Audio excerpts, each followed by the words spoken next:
আমি মানুষ আর আমার মাঝে একটা দেওয়াল দাঁড় করিয়ে দিয়েছি। আর কেউ আমাকে কাছ থেকে জানুক তা আমি চাই না। আমি কাউকে কাছ থেকে জানবো সেই আগ্রহবোধটাও আর আমার নেই। মানুষকে প্রয়োজনের বেশি জানতে নেই। একটা মানুষকে পুরোপুরি জেনে যাওয়াটা অবহেলা বয়ে আনে।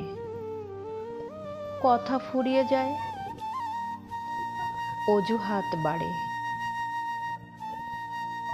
লাইনগুলি নেওয়া হয়েছে শেষ অধ্যায় নামক বই থেকে।